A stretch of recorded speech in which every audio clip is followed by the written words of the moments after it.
जय हिंद साथियों, कैसे हैं आप सभी लोग। आशा करती हूँ अच्छे होंगे। मिशन वर्दी चैनल में आप सभी लोगों का हार्दिक स्वागत है। साथियों, आज हम पढ़ेंगे सामान्य ज्ञान। सामान्य ज्ञान में स्टैटिक की आपकी क्लास 28 होने वाली है। क्लास 1 से लेकर 27 तक मैं आपको बहुत अच्छी तरीके से पढ़ा चुकी हूँ। आज वो प्रश्न पढ़ेंगे जो अक्सर पेपर में पूछे जाते हैं और इन प्रश्नों को भी एनालिसिस करके मैं आपको पढ़ाने वाली हूँ। मिशन वर्दी चैनल पे जो भी भाई बहन एकदम नए हैं, चैनल को सब्सक्राइब करने के साथ साथ बेल आइकन पर दबा लेंगे, जिससे सारे नोटिफिकेशन उनको टाइम टू टाइम मिलते रहें। जैसा कि मैंने आपको कल लाइव सेशन में बताया था कि आज के लाइव सेशन में क्या क्या पूछा जाएगा। नोटिफिकेशन आपका अपलोड हो चुका है।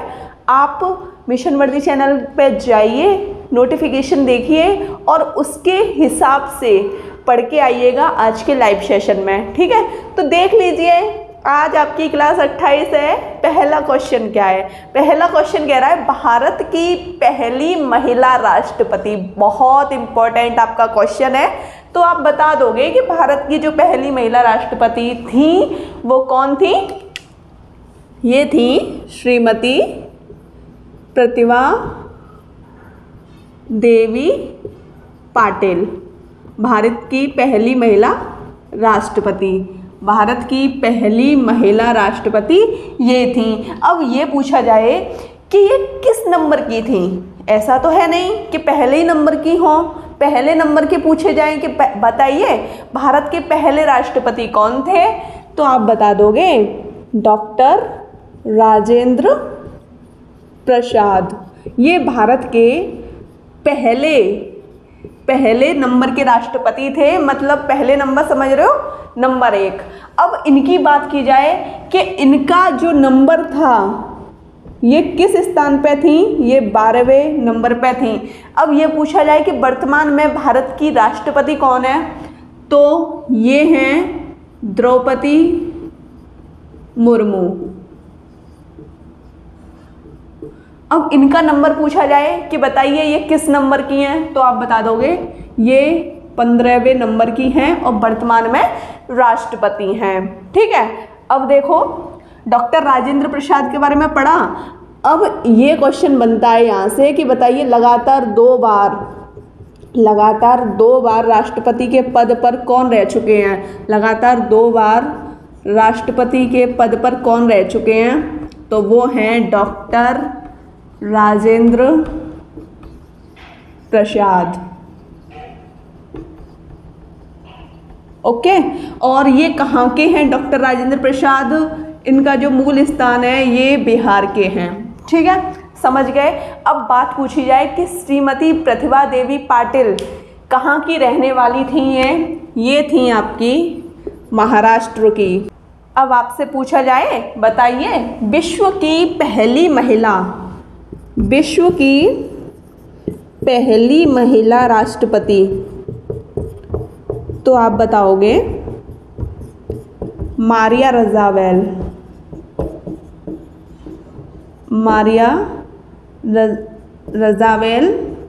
पेरोन। ये कहाँ की थी? ये अर्जेंटीना। कहाँ की? अर्जेंटीना। समझ गए? इतनी कंडीशन आपको समझ आ गई। यहाँ से कितने क्वेश्चन बन गए? 1 2 3 4 5 6 7 8, सॉरी 8 नहीं, ये वाला है ना, 8 और 9 10 क्वेश्चन आपके यहीं से बन गए। अब हम बात कर लेते हैं कि राष्ट्रपति का जो पद है किस अनुच्छेद में, राष्ट्रपति किस अनुच्छेद में। तो देख लीजिए जो राष्ट्रपति का पद है, राष्ट्रपति का पद अनुच्छेद 52 में है। ठीक है, लिख लेना। मैंने सिर्फ 52 लिख दिया है, आपको लिखना है अनुच्छेद 52। अब पूछा जाए कि बताइए कि राष्ट्रपति की जो कार्यपालिका शक्ति है वो किस अनुच्छेद में है। देखो राष्ट्रपति जब आ गए तो कार्यपालिका शक्ति उनको सौंपी जाएगी, है ना। तो कार्यपालिका शक्ति किस अनुच्छेद में है? राष्ट्रपति की कार्यपालिका शक्ति 53 में, अनुच्छेद 53 में। अब पूछा जाए कि राष्ट्रपति का निर्वाचन करवाओगे नहीं करवाओगे, कि बिना निर्वाचन की राष्ट्रपति को चुन दोगे? राष्ट्रपति का निर्वाचन 54 में, और निर्वाचन की रीति 55 में। एक बार यहाँ तक द्वारा समझो। देखो, जब वैकेंसी आती हैं तो पद देखा जाता है, तो सबसे पहले इन्होंने पद मतलब वैकेंसी के रूप में आप इसको याद कर सकते हैं कि राष्ट्रपति के पद की वैकेंसी निकली, और जब इन्होंने अनुच्छेद 52 के तहत पद में ये शामिल हुए राष्ट्रपति, फिर कार्यपालिका शक्ति इनको सौंप दी गई अनुच्छेद 53 के तहत। उसके बाद इनका निर्वाचन करवा लिया गया 54 के तहत, और फिर इनको निर्वाचन की रीति बता दी गई। इतनी कंडीशन समझ गए। अब यहाँ तक हो गया, इनको निर्वाचन की रीति तक ले लिया गया।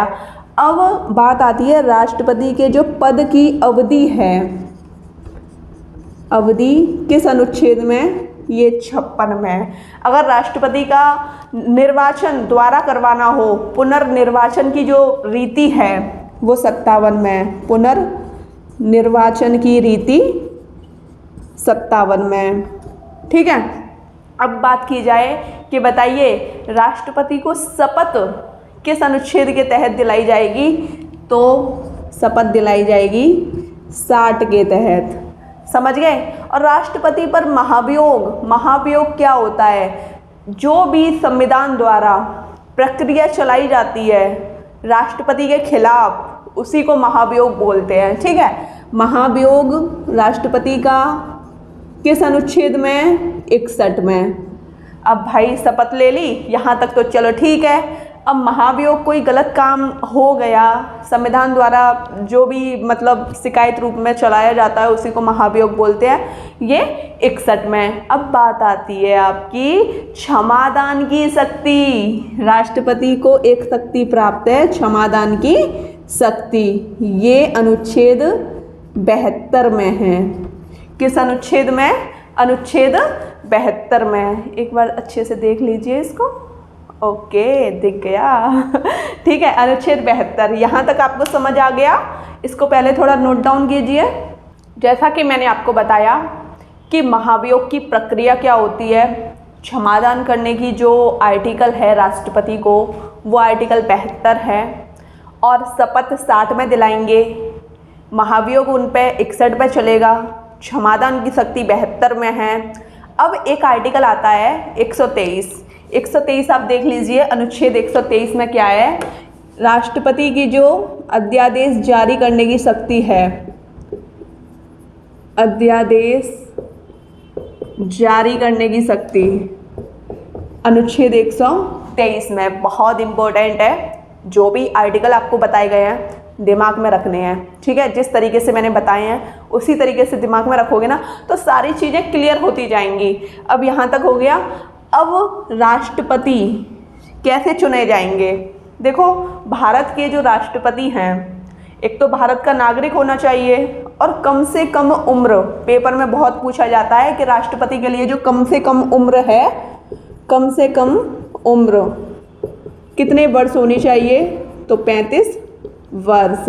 और लोकसभा के निर्वाचन के रूप में ये योग्य हों, मतलब लोकसभा से आए हुए हों। ठीक है, समझ गए? इतनी कंडीशन आपको समझ आ गई। अब मैं एक बात बता देती हूँ डॉक्टर राजेंद्र प्रसाद के बारे में। अभी मैंने बताया था डॉक्टर राजेंद्र प्रसाद, ये लगातार 2 बार बने थे राष्ट्रपति। अब इनकी जो नियुक्ति की गई थी राष्ट्रपति के पद पर, वो कब की गई थी? 26 जनवरी 1950। इस दिन आप मुझे कमेंट सेशन के माध्यम से बताओगे इस दिन हमारे संविधान में क्या हुआ था। ठीक है, 26 जनवरी 1950 में हमारे संविधान में क्या हुआ था आप मुझे बताओगे।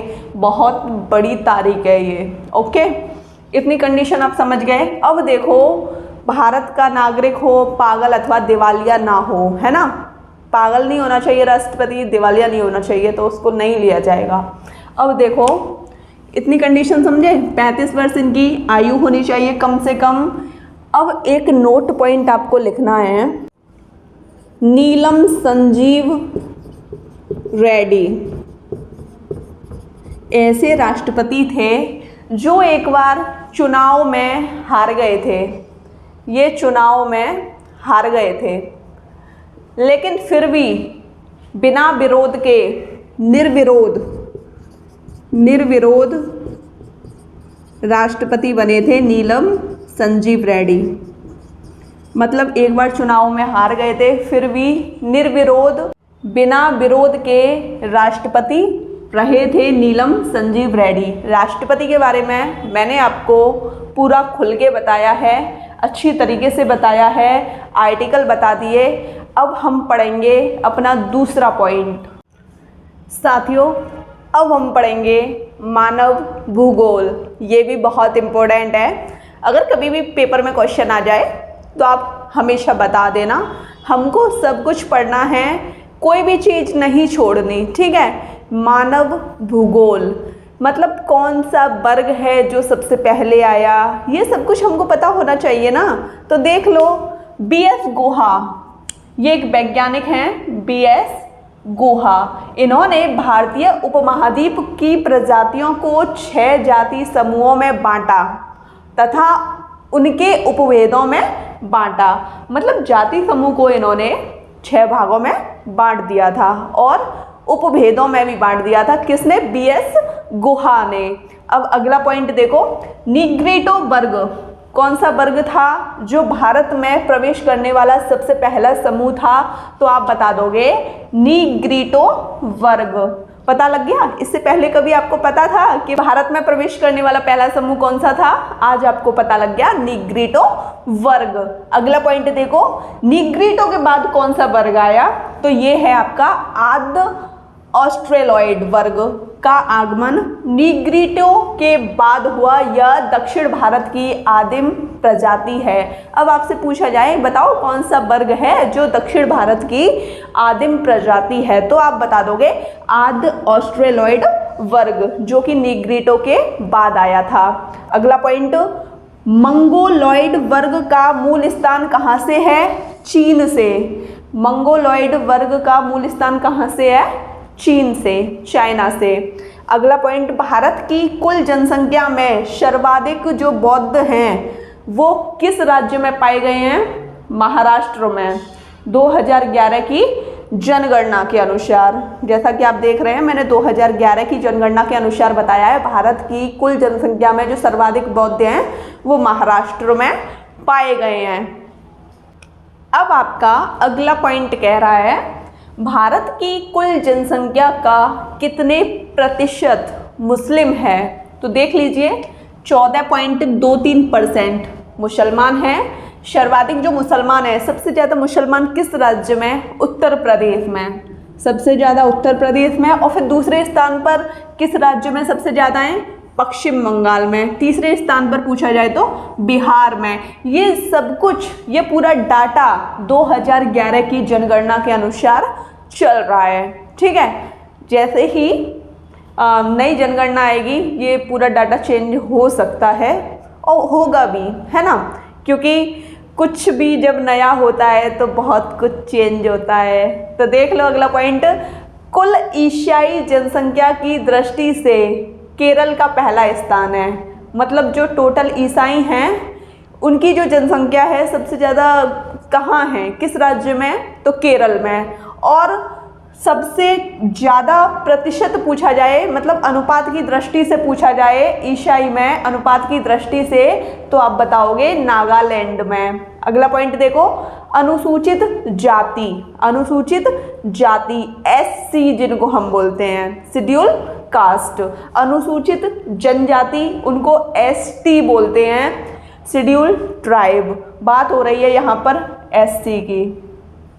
अनुसूचित जाति की सर्वाधिक संख्या कहाँ पर है? उत्तर प्रदेश में। अगला पॉइंट, केंद्र शासित प्रदेश, यूटी में, केंद्र शासित प्रदेश को यूटी बोलते हैं, है ना। केंद्र शासित प्रदेशों में अनुसूचित जाति एससी की बात हो रही है, एससी की जो सर्वाधिक संख्या है वो दिल्ली में है। और अगला पॉइंट देखो, अनुसूचित जाति एससी का सर्वाधिक प्रतिशत पूछा जाए तो पंजाब में। अगला पॉइंट, अनुसूचित जाति एससी का सबसे कम प्रतिशत मिजोरम में है। अगला पॉइंट आ गया अनुसूचित जनजाति ST। ओके, अनुसूचित जनजाति सबसे ज़्यादा किस राज्य में? तो मिजोरम राज्य में है। अब आपका अगला पॉइंट कह रहा है केंद्र शासित प्रदेश में सर्वाधिक अनुसूचित जनजाति ST। केंद्र शासित प्रदेशों में कहाँ पर सबसे ज़्यादा आपकी ST है? लक्षद्वीप में। जैसा कि राज्य में हमने पढ़ा था तो सबसे ज़्यादा मिजोरम में थी, केंद्र शासित प्रदेशों में लक्षद्वीप में। अब देखो भारत में जो सर्वाधिक जनजातीय है ST जो सर्वाधिक है वो किस जनजाति की है? तो देख लो सबसे ज़्यादा गोंड है, दूसरे स्थान पर संथाल है। समझ गए? भारत का जो भी मानव भूगोल था मैंने आपको पढ़ा दिया। अब क्वेश्चन 3 देखिए, खान अब्दुल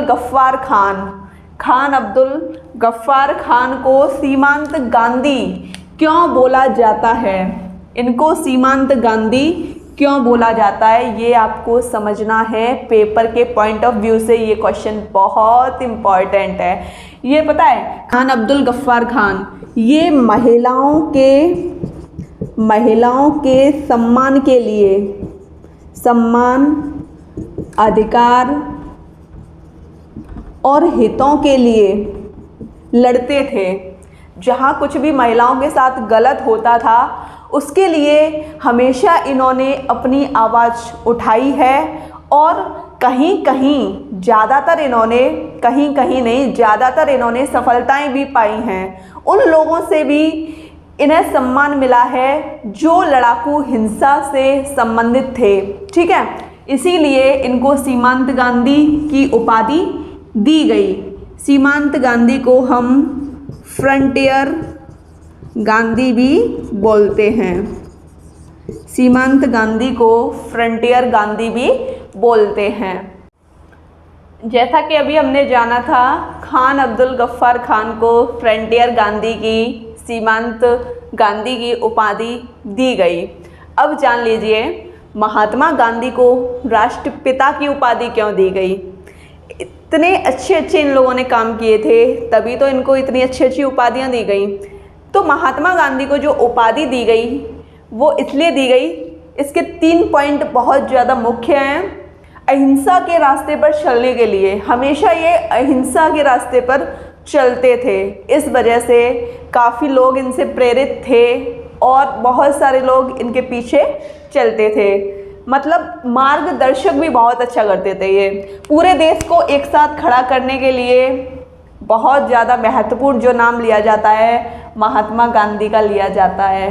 ठीक है, पूरे देश को एक साथ खड़े करने के लिए, पूरे देश का मार्गदर्शक करने के लिए इनको उपाधि दी गई थी। ये 3 बहुत बड़े कारण हैं जिस वजह से नेताजी सुभाष चंद्र बोस ने महात्मा गांधी को किसकी उपाधि दी? राष्ट्रपिता की। आई होप आपको ये सारी चीज़ें बहुत अच्छी तरीके से क्लियर हो गई होंगी। साथियों, आपको आज की क्लास कैसी लगी मुझे कमेंट सेक्शन में बताइएगा और बताइएगा कि आज का जो भी मैंने एनालिसिस करके पढ़ाया है वो आपको कैसा लगा।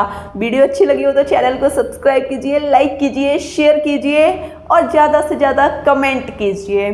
जय हिंद।